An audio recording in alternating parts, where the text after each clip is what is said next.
اور ادب کے ساتھ جناب مفتی سعید صاحب.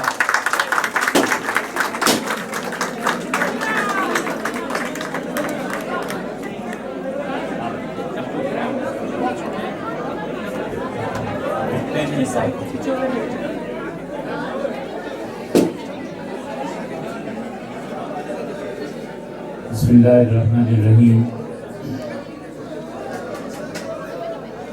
ہم ممنون ہیں ان تمام دوستوں کے جنہوں نے اس کتاب کا موقع اور آپ سے بات چیت کا شرف بخشا.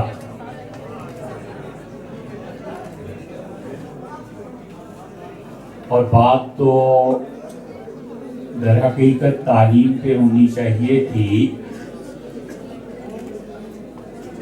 لیکن کہا یہ گیا کہ ہم اخلاقیات کے موضوع پر گفتگو کریں. موضوعات ایسے بھی ہوتے ہیں کہ ایک فکرے سے دوسرے فکرے کا ربط نہ ہو، اور موضوعات ایسے بھی ہوتے ہیں جو سلک میں پروئے ہوئے اور ہر جملہ دوسرے جملے کے ابہام کی وضاحت کرتا ہے. جہاں تک انسانی اخلاقیات کا تعلق ہے، ہم سب کو یہ پتہ ہونا چاہیے کہ اس وقت دنیا میں کوئی فیلڈ غالباً ایسا نہیں رہ گیا جہاں پر چیلنج نہ ہو. آپ لوگوں کے نزدیک سب سے بڑا چیلنج انسانی معاشیات کا ہے. ایک بڑا چیلنج سائنس اور ٹیکنالوجی کا ہے. ایک مستقل فکر اور سوالات اس بات پر مبنی ہیں کہ مسلمانوں نے پچھلے 300 برس میں دنیا کو کیا دیا، اور یہ مستقل ایک سوالیہ نشان ہر کوئی لگاتا ہے کہ یورپ اور امریکہ کی ترقی کے سامنے ہم کیوں بے بس ہیں. بالکل ایسے ہی جیسے اکانومی میں اور جیسے سائنس میں پورا ایک چیلنج ہے، انسانی اخلاقیات میں بھی چیلنج ہے. اور اگر کبھی جا کر آپ آج کی بات کو سوچیں تو اس وقت پوری دنیا میں غالباً سب سے بڑا چیلنج یہی ہے. آپ خود انصاف کریں اور آپ خود تجزیہ کریں، انالائز کریں، تو غالباً آپ اسی نتیجے تک پہنچیں گے کہ دنیا میں اس وقت مسلمانوں کو سب سے بڑا چیلنج کیا درپیش ہے. انسانی اخلاقیات وہ اگر آپ انالائز کریں گے تو آپ جانتے ہیں کہ اللہ نے ایک چیز انسان کی طبیعت کو پیدا کیا ہے، اور انسانی طبیعت اس بات کا فیصلہ نہیں کر سکتی کہ کیا چیز نفع دیتی ہے اور کیا چیز نقصان دیتی ہے. بچہ آگ کی طرف لپکتا ہے اور وہ شعلے کو تھامنا چاہتا ہے، اور وہ سمجھتا ہے شاید یہ کہ بہت اچھی چیز ہے اور بات صحیح ہے، پرکشش چیز ہے، لیکن انسان کی طبیعت یہ فیصلہ نہیں کر سکتی کہ یہ چیز میرے لیے فائدہ مند ہے یا نقصان دہ. انسانی طبیعت فقط کسی چیز کے گوارا کرنے اور کسی چیز کے ناگوار گزرنے کے متعلق اسیسمنٹ دیتی ہے، اس سے زیادہ انسانی طبیعت کچھ کر نہیں سکتی. انسانی طبیعت یہ چاہتی ہے کہ شدید بارش کے موسم میں وہ قمیص اتار کے مارکیٹ جائے، اور منچلے ایسے کر بھی لیتے ہیں، لیکن ظاہر ہے کہ اس کی طبیعت کا فیصلہ ہے، اور انسانی طبیعت کے بعد دوسری چیز جو اللہ نے انسان کو عطا کی ہے وہ عقل ہے۔ عقل فیصلہ کرتی ہے کہ کیا چیز نفع دیتی ہے، کیا چیز نقصان دیتی ہے۔ طبیعت اور عقل آپس میں ٹکراتی ہیں، جی چاہتا ہے کہ یہ کام کر لے اور عقل منع کرتی ہے کہ بالکل نہیں کرنا۔ جی چاہتا ہے کہ رات کو 10 گھنٹے سو جائے اور مغرب سے لے کے اور صبح تک سوتا رہے، اور عقل منع کرتی ہے کہ نہیں اتنا سونا مناسب نہیں ہے، یہ کام کرنے ہیں۔ تو انسان کی طبیعت اور عقل میں ٹکراؤ ہوتا ہے، اور طبیعت اور عقل جس چیز پہ اتفاق کر لیں، دنیا کا بڑے سے بڑا گناہ اور بڑی سے بڑی نیکی سب آسان ہو جاتی ہے اگر طبیعت اور عقل آپس میں موافقت کر لیں۔ عمر بن عبدالعزیز رحمۃ اللہ علیہ سے کسی نے پوچھا تھا کہ نیکی، تو انہوں نے کہا سب سے زیادہ خوشگوار نیکی میرے لیے وہ ہوتی ہے، آسان ترین، جب طبیعت بھی چاہے اور عقل بھی فیصلہ کر دے۔ طبیعت کہتی ہے کہ دوپہر کو سوئیں، شام کو اٹھا، نہا لیا، فریش ہو گیا، اب عقل کہتی ہے کہ چلو یار 2 رکعتیں پڑھ لیتے ہیں، قرآن سن لیتے ہیں۔ یہ سب سے اچھی نیکی اس کے لیے اس لیے کہ طبیعت اور عقل آپس میں مل گئے۔ اور یہی حال دوسری طرف کا بھی ہے کہ عقل اور طبیعت بڑے سے بڑے گناہ پہ اتفاق کر لیں، بس مستی ہے، سود ساری دنیا کے نظام کو چاٹ رہا ہے، لیکن عقل کہتی ہے کہ تمہارے پاس اس کے علاوہ کوئی تیسرا راستہ معاشیات کا ہے بھی نہیں، یا تو تم کمیونزم میں چلے جاؤ اور ان کی گود میں نہ بیٹھو تو ادھر بیٹھ جاؤ، تمہارے پاس کوئی تھرڈ وے ہے نہیں۔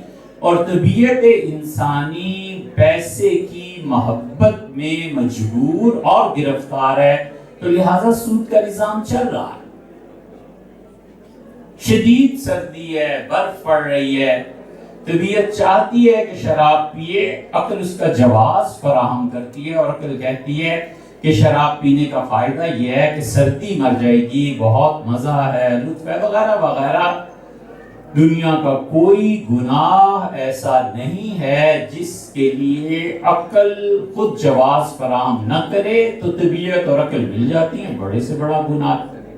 مومن اور کافر سب برابر ہیں اس میں، کافر نیکی کرے، مومن گناہ کرے، سب برابر ہیں، کیونکہ طبیعت اور عقل آپس میں طے کر لیتی ہیں کہ ہم نے یہ کام کرنا۔ یہاں پہنچ کے ہمارا اور ہمارے علاوہ دوسرے لوگ جو ہیں ان کا فرق ظاہر ہو جاتا ہے۔ طبیعت اور عقل دونوں کی کہتی ہے نیکی کرو، گورا کہتا ہے نیکی کرو، اسپتال میں لے جاؤ مریض کو، اس کا علاج کراؤ، مومن بھی یہی کہتا ہے۔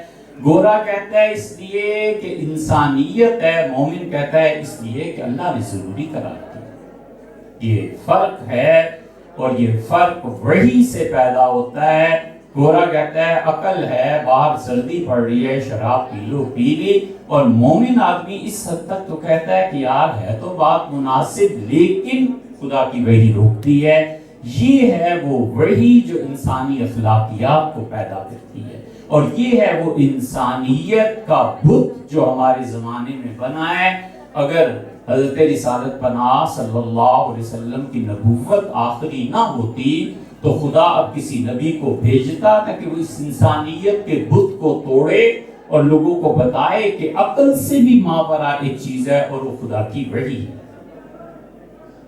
اس وحی کی بنیاد پر انسانی اخلاقیات بنتے ہیں، اس وحی کی بنیاد پر انسان بنتا ہے، اس وحی کی بنیاد پر عقل انسانی چراغ راہ رہتی ہے، منزل نہیں رہتی، اور یہ وحی دنیا میں انقلاب پیدا کرتی ہے، یہ وحی آزادی دیتی ہے، یہ وحی تبدیلی لاتی ہے، وگرنہ عقل اور طبیعت یہ دونوں چیزیں انسان کو ہمیشہ صحیح رہنمائی فراہم نہیں کر سکتی۔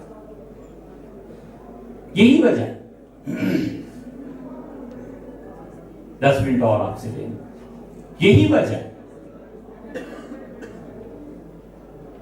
کہ گھر آئی ہوئی دولت کو ٹھکرا دیتے ہیں اور ملا ہوا منصب چھوڑ دیتے ہیں.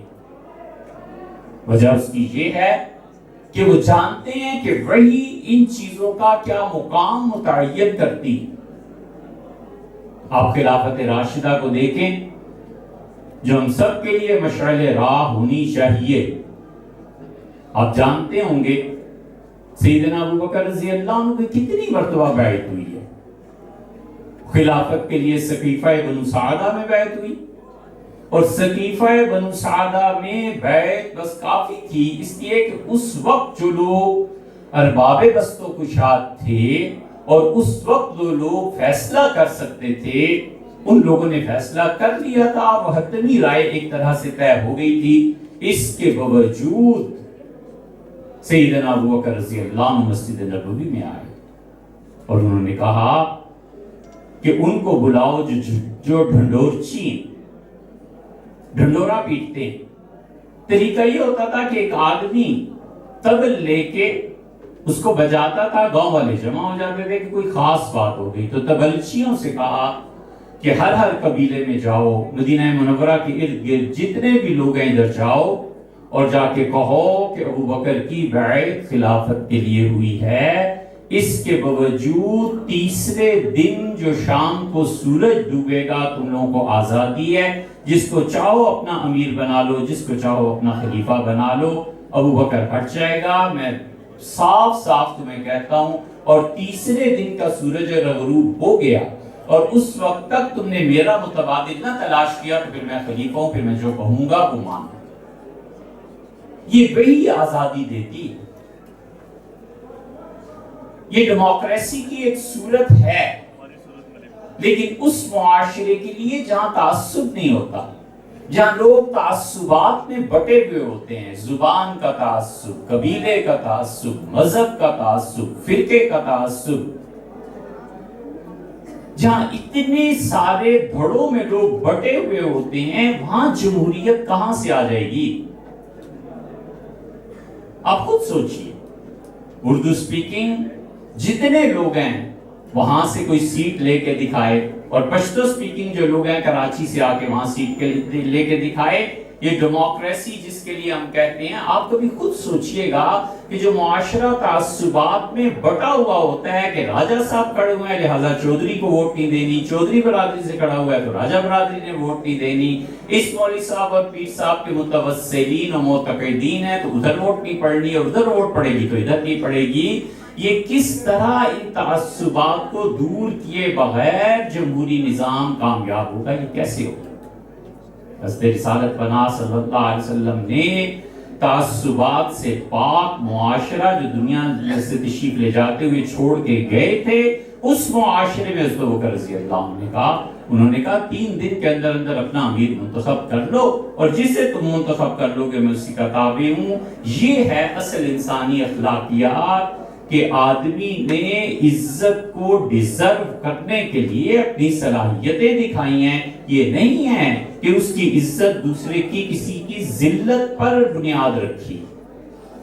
ہر وہ شخص جو دوسروں کی ذلت پہ اپنی عزت کی بنیاد رکھتا ہے آخرت میں تو رسوا ہوتا ہی ہوتا ہے. دنیا بھی موت سے پہلے خدا دکھا دیتا ہے کاش کہ ہماری آنکھیں دیکھنے والی ہوں اور کاش کے اندر کی ایک نادیدہ آنکھ وہ چیزیں دکھائے جو آج سے 100 سال بعد ہونے والی. یہ انسانی اخلاقیات کی جڑ ہے.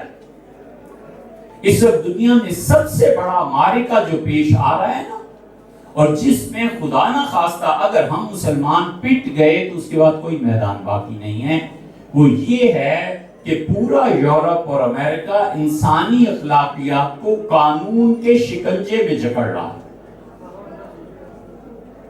اگر قومیں عادی ہو گئی اور قانون کے شکنجے میں رہ کر اخلاقی انسان بن گئے اور ہم نہ بن سکے تو یہ ایسی تباہی ہے جس کا کسی کے پاس کوئی علاج نہیں. اب تک یورپ امریکہ ہر جگہ یہی ہے کہ اگر بجلی ہے تو وہ انسان ہے, بجلی نہیں ہے تو وہ حیوان ہے. اور ہر جگہ یہ ہو رہا ہے کہ حکومت کا قانون اگر نافذ ہے تو آدمی دیانتدار ہے، اور نہیں ہے تو نہیں دیانتدار۔ یہ وہ معاشرے ہیں جو قانونی اور اخلاقی اعتبار سے پچھلی 4 صدیوں سے انہیں لوہے کے رنگز میں جکڑا ہوا ہے تاکہ اخلاقیات بنے، اور ہمارے ہاں یہ بات نہیں ہے۔ ہم کہتے ہیں انسانی اخلاقیات، ان کی نمو اللہ کی طرف سے ہے، اور اس میں خدا کا خوف سب سے بڑی چیز ہے۔ اسی لیے ایک آدمی کہتا ہے کہ میں قتل کر چکا ہوں اور میں واپس آ جاؤں گا، اور حضرت عمر رضی اللہ عنہ کہتے ہیں تمہاری گارنٹی کون دیتا ہے؟ ابو ذر غفاری رضی اللہ عنہ کھڑے ہوئے اور کہا حضرت میں گارنٹی دیتا ہوں یہ لڑکا واپس آ جائے گا۔ اور تیسرا دن تھا اور لوگ تیار بیٹھے ہوئے تھے کہ اس نے قتل کیا تھا، اور ابو ذر نے ضمانت دی تھی ہمارا بھائی قتل ہوا ہے اور اس کے عوض میں سے قتل کر دیا جائے گا ابو ذر کو۔ اور سیدنا عمر رضی اللہ عنہ پریشان ہوئے، اور عین سورج ڈوبنے سے پہلے وہ آدمی آیا اور اس کا راستے میں یہ دقت پیش آ گئی تھی، میں نے آپ سے وعدہ کیا تھا 3 دن میں آؤں گا، آج تیسرا دن آ گیا، مجھے قتل کر دو۔ یہ انسانی اخلاقیات ہیں۔ اگر ہم تبدیلی نہیں لائیں گے، اور یورپ میں امریکہ میں ایسا ماحول پیدا ہو گیا کہ قانون کے جبر کے علاوہ بھی وہ اخلاقیات پر قائم رہے، تو یہ سب سے بڑی شکست ہے مسلمانوں کی۔ اس جیسی شکست نہ آج تک ہوئی ہے نہ کبھی ہوگی۔ شاید ایک دن اب تک 1400 سال میں امت میں ایسا گزرا ہے، بغداد کا سقوط، اسپین کا ہاتھ سے نکل جانا، کوئی سانحہ اتنا بڑا نہیں ہے جتنا بڑا سانحہ ایک مرتبہ گزرا ہے جب ہمارے نظام تعلیم کو الگ کر دیا گیا، اور انہوں نے فیصلہ کیا کہ اگر آپ نہیں پڑھے ہوئے تو آپ کے لیے کوئی جاب نہیں ہے، اور اگر آپ پڑھے ہوئے ہیں تو آپ کے لیے جابز کھلی۔ حضرت عمر سے پوچھئے گا، کسی وقت آپ کی ملاقات ہوگی، یہ جب اکنامکس پڑھ رہے تھے تو ان کے بڑے اچھے پروفیسر تھے، وہ ملے، چائے وائے پہ گئی، تو انہوں نے اسد کو کہا کہ یہ جو پرنسپل ہے اکنامکس کا یہ کہاں سے آیا ہے؟ اس نے کہا ہم نے تو آپ سے ہی پڑھا ہے، یورپ میں کسی نے لکھا ہوگا۔ اس نے کہا اسد تھا، اور ہو گیا یونیورسٹی کی لائبریری سے مقدمہ ابن خلدون نکال کے لایا، اور اس نے کہا اسد یہ مقدمہ ابن خلدون میں لکھا ہے، میں نے ابن خلدون سے یہ سیکھا۔ نشان راہ دکھاتے تھے جو ستاروں کو، ترس گئے ہیں کسی مرد راہ ادا کے لیے۔ وجاہت صاحب بار بار ہم سے کہتے رہے یہ کیوں ہے، یہ کیوں ہے، کسی کے بچے انگلینڈ میں پڑھ رہے ہیں، ہمارے بچے ادھر نہیں پڑھ سکتے، یہ کیوں ہے؟ یار اس میں ڈرنے کی کیا بات ہے میرے بھائی، اس میں مسئلہ کیا ہے؟ تیری خاک میں ہے اگر شرر تو خیال فقر و غنا نہ کر، کہ جہاں میں نانے شعیر پر نگار قوت ہے۔ ہمیں اس لیے یہ سلگتے ہوئے ٹاپکس اچھے لگتے ہیں، اس لیے اچھے لگتے ہیں کہ کچھ تو نازک مزاج ہیں ہم بھی، اور کچھ چوٹ بھی نہیں ہے ابھی، تو ہمارا حال یہ ہے۔ ادروائز کیا مسئلہ ہے یار؟ غریب بچے کے لیے کیا مسئلہ ہے؟ امیر کے بچے کو 10 مرتبہ کہنا پڑتا ہے پڑھو بیٹے، یہ چیز ہے، یہ چیز ہے، ماں جوتے دلا رہی ہے، باپ گاڑی دلا، پڑھو پڑھو پڑھو۔ غربت خود سٹرانگ موور ہے اندر، بچہ کہتا ہے میں نے پڑھنا ہے، نہیں پڑھوں گا تو گھر ڈوب جائے۔ مسئلہ کیا ہے؟ ہم غریب ہیں، کوئی عرض نہیں، ہم تبدیلی لائیں گے۔ ہم کمزور ہیں، کوئی مسئلہ ہی نہیں ہے، ہمیں اپنی کمزوری کو سمجھنا ہے اور اس کا علاج کرنا ہے۔ ہم نے اپنی غربت کو دیکھنا ہے اور اس غربت کے بعد اس کو تبدیل کرنا ہے۔ یہ نہیں ہوا کرتا کہ ہتھیلی پہ سرسوں جم جائے، وقت چاہیے، عزم چاہیے، انسانیت چاہیے، اخلاقیات چاہیے۔ ہمارا وقت پورا ہوا، بہت شکریہ آپ کا سننے۔